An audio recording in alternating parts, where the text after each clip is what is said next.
To omega IAS study circle.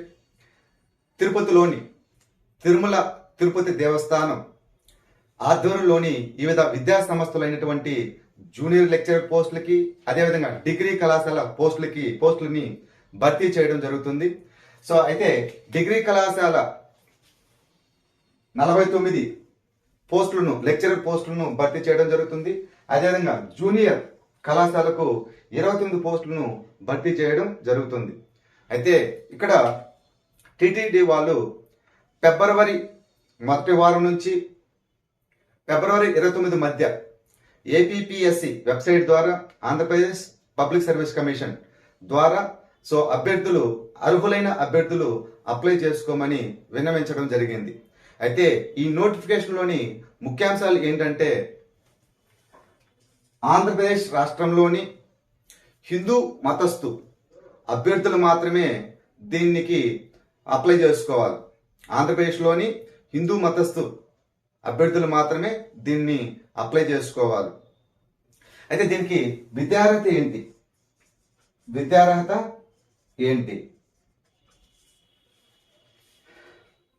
Degree కళాశాల లెక్చరర్కి 55%, డిగ్రీలో 55% ఉత్తీర్ణత అయి ఉండాలి.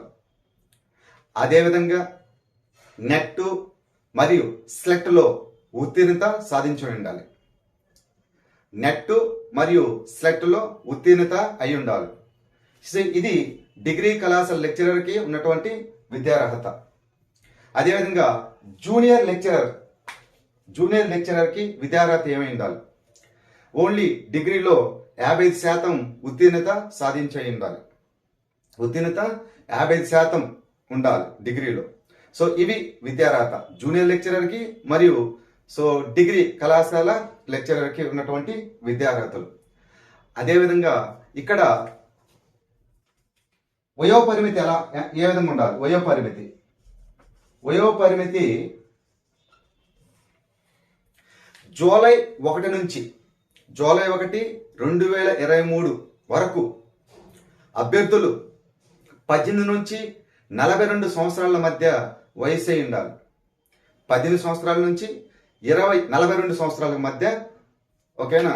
ఈ వయసు ఉన్న అభ్యర్థులు మాత్రమే అప్లై చేసుకోవాలి దీనికి ఏపీపీఎస్సి వెబ్సైట్ ద్వారా. సో ఫిబ్రవరి మొదటి వారం నుంచి ఫిబ్రవరి 29 మధ్య దీన్ని అప్లై చేసుకోవాలని సో టీటీడీ వాళ్ళు, ఓకేనా, సో విన్నవించడం జరిగింది. అయితే వేతనం ఎలా ఉండబోతుంది? ఇక్కడ డిగ్రీ కళాశాల లెక్చరర్కి అయితే దాదాపుగా 62,000 నుంచి 1,50,000 వరకు జీతం ఉంటుందమ్మా. 60,000 నుంచి 1,50,000 వరకు జీతం ఉంటుంది. అదేవిధంగా జూనియర్ లెక్చరర్కి 57,000 నుంచి 1,47,000 వరకు జీతం ఉండబోతుంది. అయితే దీని యొక్క ఎంపిక ప్రక్రియ ఎలా ఉంటుంది? దీనికి ఆన్లైన్ ఎగ్జామ్ ఉంటుంది, రాత పరీక్ష, ఆన్లైన్ ఎగ్జామ్. సో ఇది ప్రాసెస్. నెక్స్ట్ వీడియోలో మళ్ళీ కలుద్దాం. So thank you very much.